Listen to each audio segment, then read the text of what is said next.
Okay, so now I'd like to introduce you to Professor Ross Hunter, who is a consultant cardiologist and director of the Arrhythmia Research Department at Barts. In this session, we're going to cover remote clinics and investigations, with the main question being, what have we learned during COVID? So I'll pass you on to Professor Hunter. Thank you. Okay, thanks very much, and thanks for inviting me. Skipped ahead already.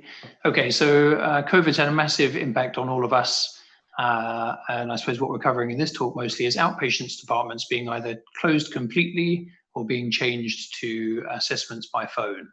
And obviously this is a massive change for how we're all working, how we assess patients, how we manage patients and make management plans. And I suppose it brings up important questions. Can we make clinical decisions for patients by phone? And what about investigations? What can we perform? And are they the same sorts of investigations as we're used to performing until now?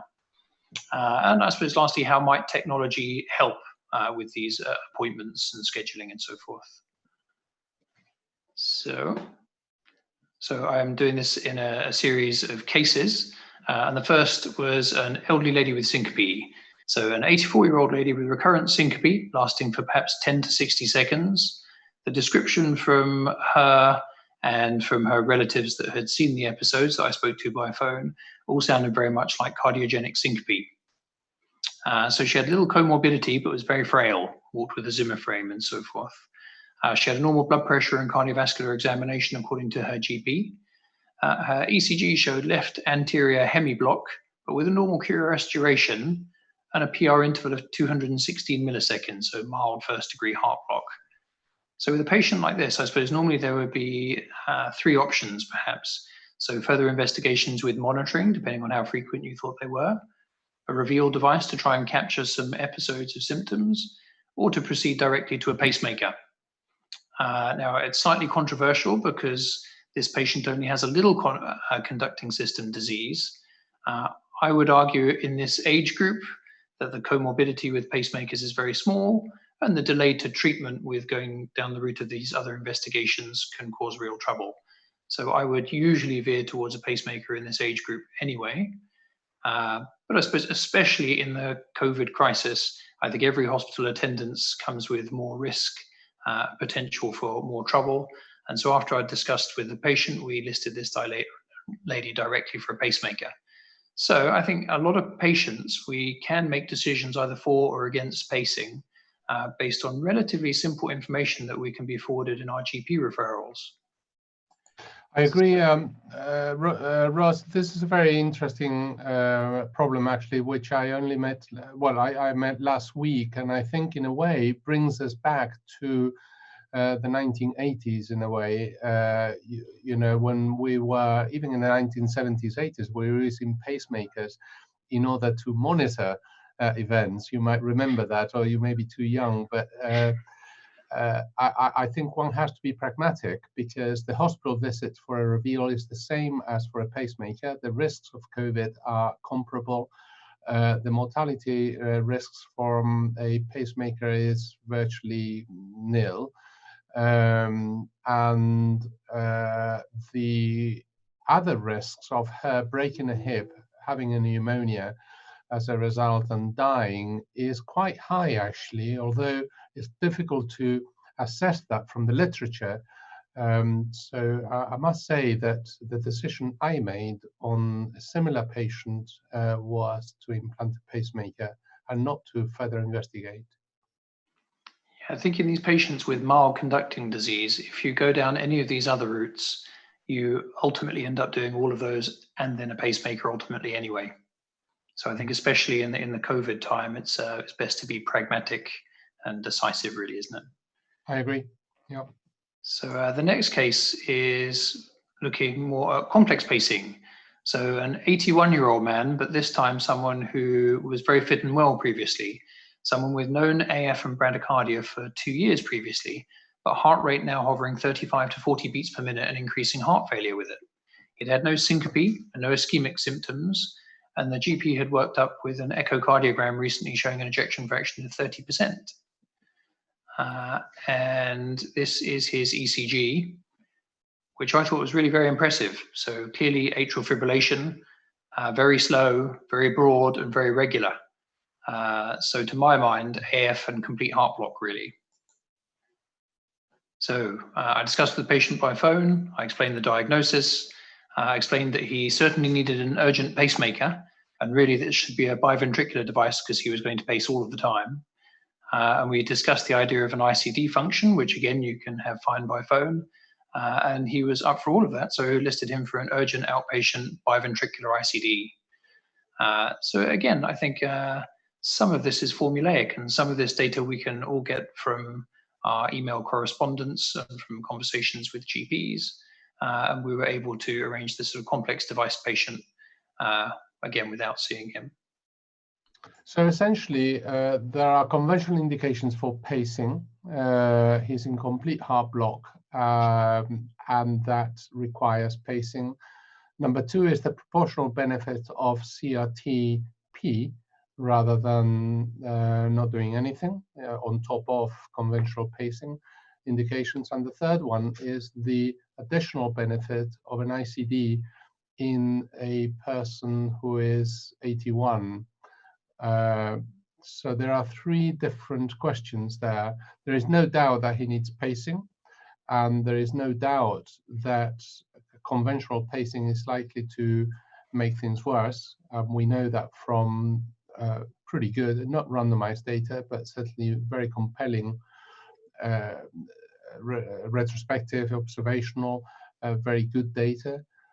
The only question here, which may be contentious, is the addition of an ICD, particularly when you would expect the desynchrony to improve in a typical left bundle branch block with conventional indications, and when the proportional benefit of an ICD in over 80 years old is questionable in some data sets. So I would have no objections to certainly implanting a device, and that should be a CRT device. Myself, I would have given this patient a CRT-D, but I would have been challenged in an MDT about whether to proceed to a CRT-D or a CRT-P. What's your view of that? Yeah, I think that's definitely the most contentious part, I think, of those three decisions, isn't it? I suppose how I put it to the patient might vary slightly depending on how suitable I think they are for ICD function. I thought he was a very, very good 81-year-old with no other medical problems, very fit and well. He was actually a GP who had retired not that long ago. I suppose I talked him through the pros and cons of the ICD function and sort of left the decision a little bit with him. He was very keen, and so I went with that. But yeah, I perfectly agree that either a CRT-P or CRT-D would be fine in this situation. I think either would have been reasonable. I mean, it's difficult, isn't it? Because we recently published the experience, the UK experience of 50,000 implants, and had a look at the relationship between the benefit from mortality after CRT against the expected longevity according to age. And there is no doubt that the proportional benefit decreases, as you would expect. So at 81, with a projected longevity mean for the population of 3, maybe 4 years, that is contentious. But nevertheless, I think that on the basis I suppose something else that plays into that is that age is a very crude surrogate for frailty. And I suppose it is true that that once you start looking at evidence for the over 80s, it gets a bit more scant. But I think really what we're looking at is a surrogate for how frail the patient is, how much more comorbidity they have, what other competing factors there are that might be affecting their mortality and things. So I weigh it up very much case by case, and I may not have the ICD discussion with every patient, and I may put it differently to different patients. But I thought for this person, I gave a fairly open-minded view and was happy to go with it. Did really. I think you're right. And with respect to guidelines, there is no mention of age. I'm just picking on the possibly consensus. Oh, yeah, it is. Oh, I can see that. But there is no doubt that these patients need to be treated during the COVID pandemic as we would do outside the COVID pandemic, isn't there? Yeah, very much. Yeah. So I should move on to our third case study. So this is moving away from pacing and onto someone with palpitations.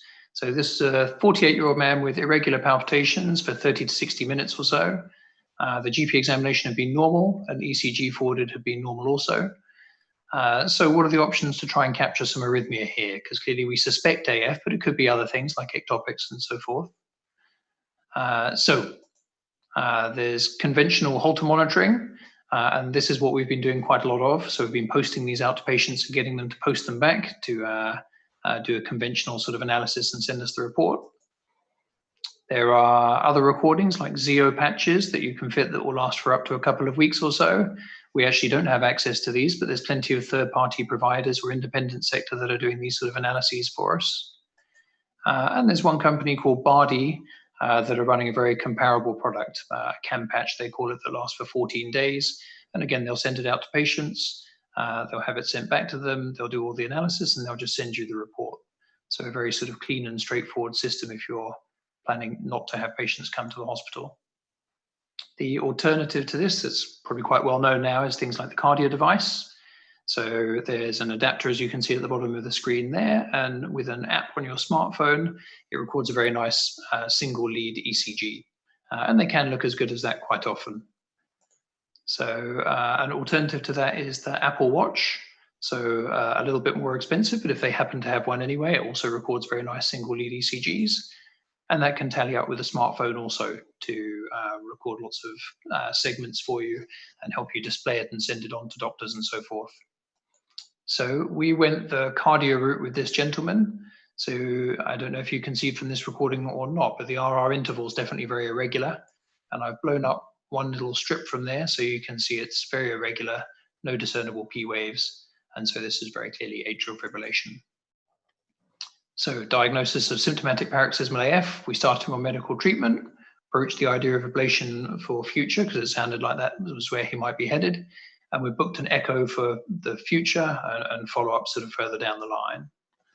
So again, we're able to assess this person, make a diagnosis and come up with an initial management strategy for him. So I suppose that's 3 different patients who were all new referrals, but what about the follow-up of arrhythmia patients? We have many patients under active follow-up, many that are post-ablation, many need changes to drugs and repeat ablations.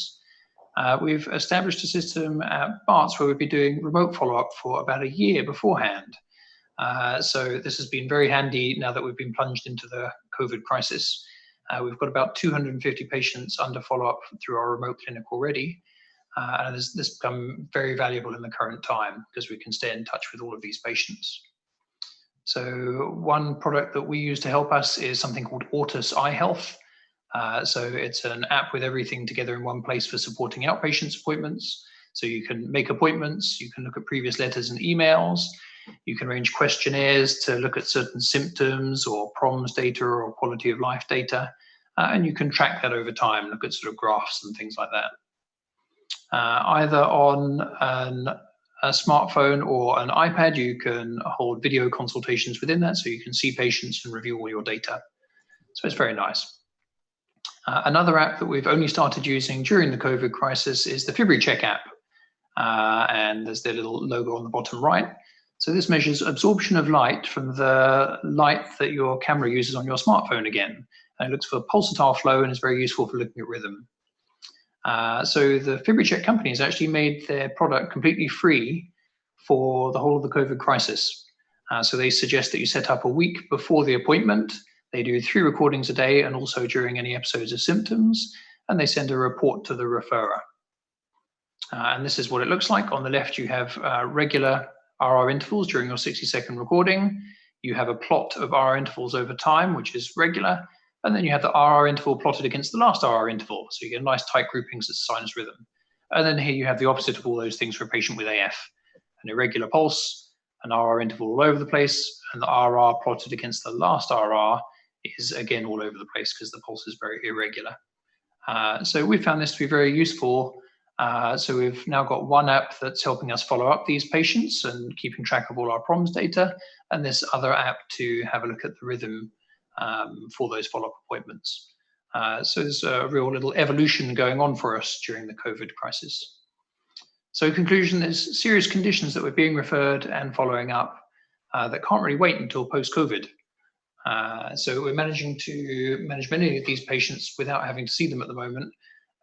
If we're lucky and get good GP referrals, or if we liaise with those GPs, then hopefully we can list many of these patients directly for treatment or discharge and reassure. We're managing to monitor lots of these patients without having to bring them to hospital, and these different apps on mobile phones and things are becoming very useful. We're using these apps for follow-up and this FibriCheck for monitoring rhythm. And I think these are really great sort of evolution of services that will transfer really nicely to the post-COVID period, a real sort of broadening of our repertoire that hopefully change things after the COVID crisis. Brilliant, Ross. This is really opens up a whole number of technologies which was available before the COVID period, which we just have to use now, because something worse than not using them is just not seeing the patients at all. Obviously, we all like to see patients face to face and do traditional medicine, but traditional medicine is out the window for now. It's forcing our hand to adopt these things, really, isn't it? Absolutely. I mean, I think the question, particularly with respect to your 48-year-old patients with palpitations, in whom you've got a normal ECG that you can see, in whom you've had a good referral from the GP, exactly what technology to use and at what cost as well, because actually, in terms of the wealth of data that you can get, electrical data versus cost, without mentioning any particular companies, but certainly the device that you can put on your phone with the plates seems to be a very cheap option that you can mail the patient, and you can get very, very good traces actually. And we have used that before COVID. The question is about symptoms, isn't it? Are you dealing with a symptomatic problem, or are you just dealing with something you don't know? You really do need a 24-hour recording to see intermittent left bundle, intermittent complete heart block, or something else. But I suppose that with palpitations, you want to see the ECG. Those technologies that give you a surrogate measures of AF with turbulence, with different ways of examining the R2R interval are good if you know the diagnosis. If you know that you're looking for PAF, and post-ablation you're looking for episodes of PAF that are giving rise to symptoms.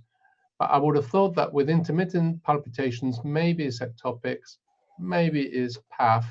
I would have thought that the best technology are the little plates that you can stick at the back of your phone.